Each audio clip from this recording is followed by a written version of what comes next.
পশ্চিম বাংলার যে ওয়াকফ সম্পত্তির তালিকা তা খুলে দেখুন। কলকাতার রাজভবন, ওয়াকফ সম্পত্তি, ইডেন গার্ডেন, ওয়াকফ সম্পত্তি, হাইকোর্টের জায়গা, ওয়াকফ সম্পত্তি, এমনকি ব্রিগেড ময়দান, সেটা ওয়াকফ সম্পত্তি। তো ভালো কথা, কিন্তু প্রশ্ন হচ্ছে যে সেগুলো কেন বেদখল হয়ে গেছে, কেন সেখানে রাজভবন হয়ে গেছে, কেন সেখানে হাইকোর্ট হয়ে গেছে, কেন সেখানে ইডেন গার্ডেন্স হয়ে গেছে, কেন ব্রিগেড নিয়েছে, কেন সেগুলোকে রক্ষা করতে পারেননি? আমি ধরছি যে কথাগুলো বলছেন সেগুলো সত্য মিথ্যা আমি তো এখনই তো যাচাই করতে পারবো না। উনি বলছেন, আমি ওনার কথার প্রেক্ষিতে কথাগুলো বলছি। এই যে ওয়াকফ বিলের বিরুদ্ধে এত কথা উঠছে, এত কথা বলছেন, তো আপনারা তাহলে কি করে ওই কথাগুলো বলছেন যে এই সবগুলো ওয়াকফ সম্পত্তি, তো সেগুলো এখন কেন দখলে নেই, কেন বেদখল হয়ে গেছে, কেন ওখানে অন্য সব জিনিসপত্র মানে অন্য কিছু হয়ে গেছে, কেন হয়ে গেছে? আমার প্রশ্ন, যখন ওয়াকফ বিলের বিরুদ্ধে এত কথা বলছেন, তো এতদিন আপনারা কোথায় ছিলেন যখন এইসব জায়গা দখল হয়ে গেছে বলে এখন বলছেন? কোথায় ছিলেন? তো তাহলে যে সরকারের আমলে এইসব হয়েছে, মানে দখল হয়ে গেছে, তাহলে তার বিরুদ্ধে আপনাদের গর্জনটা কোথায়?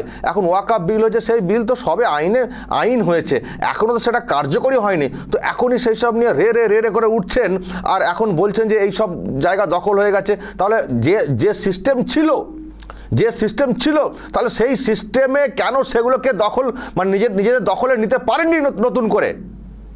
রাস্তাতে নেমে পড়েছেন, নেমে প্রতিবাদ করছেন, ভাঙচুর করছেন। আজকেও তো সব কত কি হয়েছে ভাঙচুর, আমি দেখবো পরবর্তী সময় সেসব ছবি দেখাবো।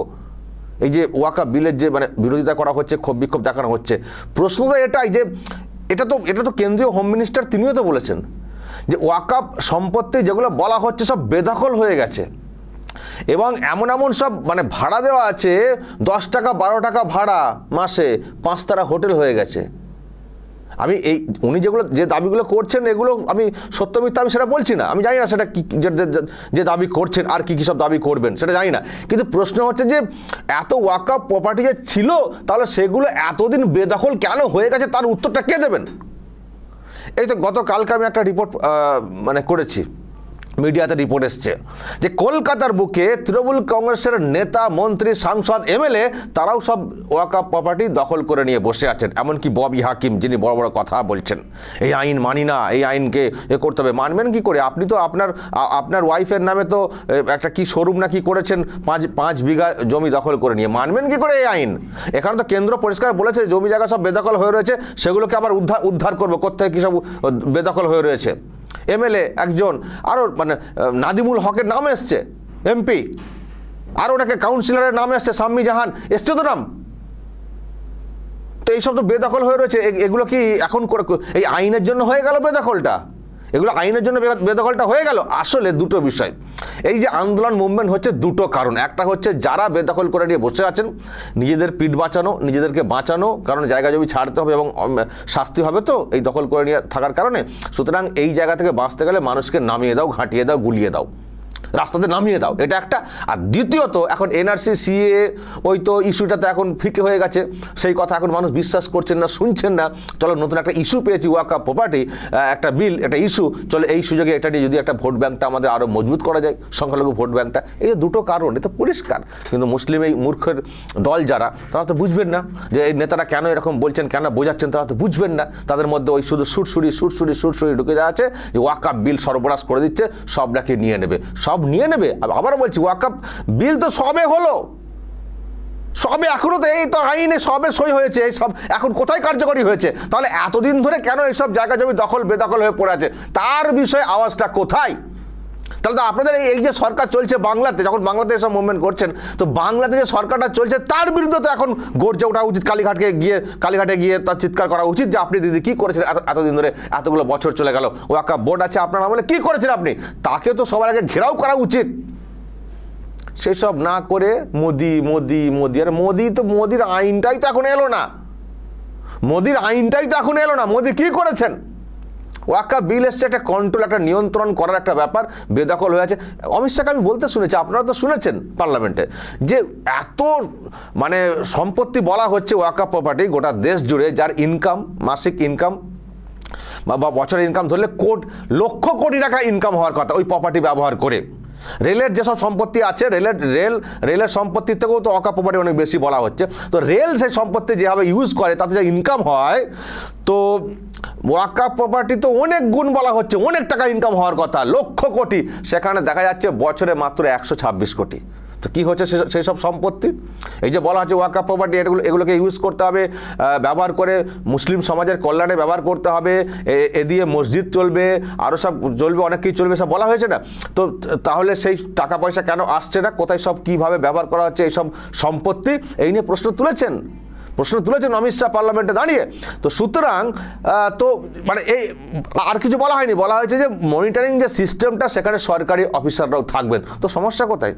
ওয়াকাফ বোর্ড যেটা বলা হয়, সেখানে তো ওয়াকাফ বোর্ডে তো সরকারি লোকজন থাকেন, হ্যাঁ, সেখানে হয়তো মুসলিম লোকজনদের, তো অমুসলিম তো মানে অমুসলিম বলতে কি, ধরুন ডিএম এর আন্ডারে বিষয়টা এলো, তো ডিএম যদি মুসলিম হন মুসলিমই থাকছেন, অমুসলিম হলে অমুসলিমই থাকছেন, মানে সরকারি লোকজনেরা থাকবেন, এখনও সরকারি লোকজনেরাই থাকেন। ওয়াকাফ বোর্ড যেটা চলে সরকারি লোকজন, সরকার সেটাকে নিয়ন্ত্রণ করে, সরকারি বোর্ড আছে।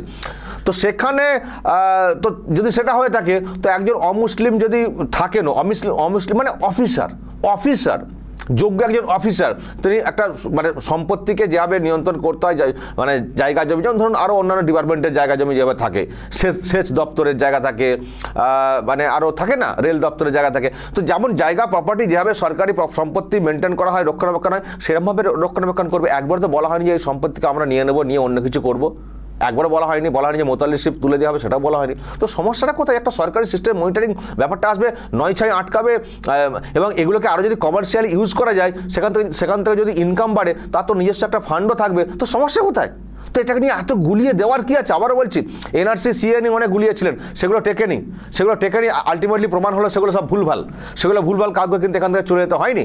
পশ্চিমবঙ্গের হয়তো বিজেপি ক্ষমতায় আসেনি, আরও তো অন্যান্য রাজ্যে বিজেপি ক্ষমতায় আছে, ত্রিপুরাতে রয়েছে, ইউপিতে রয়েছে, কত রাজ্যে বিজেপি ক্ষমতায় আছে, একটা রাজ্যেরও মুসলিমদেরকে কেউ ওখান থেকে তাড়িয়ে দেননি, চলে যেতে হয়নি, বর্ডার টপকে কাউকে পাঠাতে হয়নি, সব ভুলভাল মিথ্যা কথা। আর এই বাংলাতেও যখন বিজেপি ক্ষমতায় আসবে, যারা এদেশীয় যারা মুসলিম, তাদের কোনো চিন্তা নেই, কোনো ভয় নেই, সেজন্য আমারও তো কোনো ভয় নেই।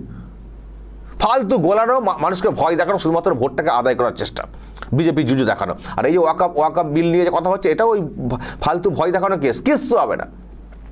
বরং আমার তো মনে হয় এই যে সিস্টেমটা করেছে এই বিল, এতে ভালো হবে, সম্পত্তি রক্ষণাবেক্ষণ হবে, ঠিকঠাক মনিটরিং সিস্টেম থাকবে। কারণ এখানে যারা মুভমেন্ট করছেন তারাই বেশিরভাগ, দেখবেন যারা লিড করছেন তারাই বেশিরভাগ ওয়াকাফ প্রপার্টি সব নিয়ে দখল করে নিয়ে বসে আছেন, অল্প টাকাতে বা কেউ হস্তান্তর করে ফেলেছেন। কারণ এই যে নিজেদের নিয়ম ছিল, আমরা নিজেরাই যা খুশি করবো, আমাদের ট্রাইব্যুনাল থাকবে, আমরাই সব করবো, কোর্টে নর্মাল কোর্টে এটা যাবে না। যতক্ষণ না ট্রাইব্যুনালের কেসের ব্যাপারে কোনো আপত্তি আসছে, ততক্ষণ পর্যন্ত আমরাই নিজেদের বিচার নিজেরা করব।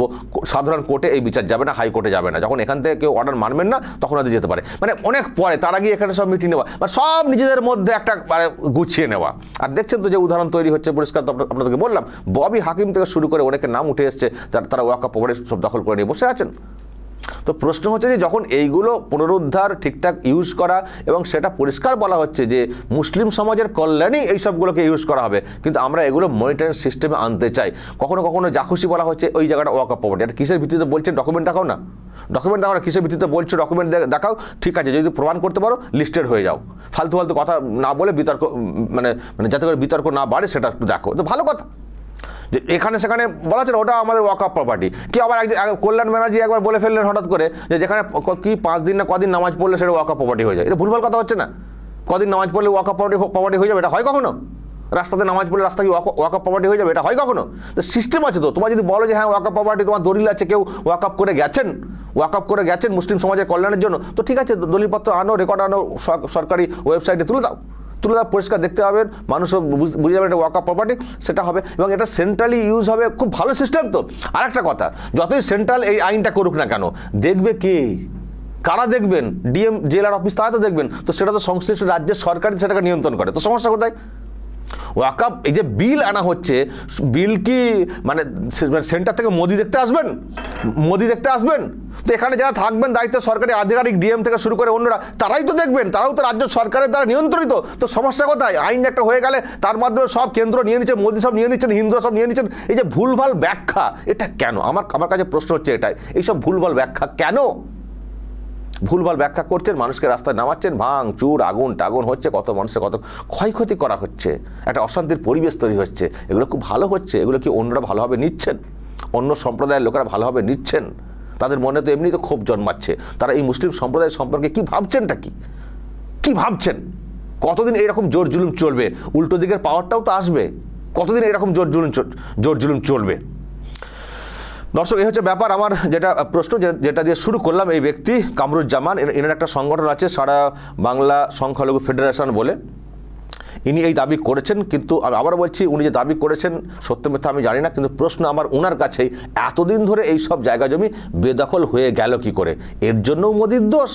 এর জন্য ওয়াকফ বিলের দোষ? ওয়াকফ বিল যবে এখনো জুমা 8 দিন হয়নি বিলটা আসার ব্যাপারে, আইনটা, এটাও মোদির দোষ? দর্শক উত্তর দেবেন। যদি আপনাদের এই নিয়ে আরও কিছু বলার থাকে অবশ্যই বলবেন, কমেন্ট বক্সে নজর রাখবেন আরামবাগ টিভিতে।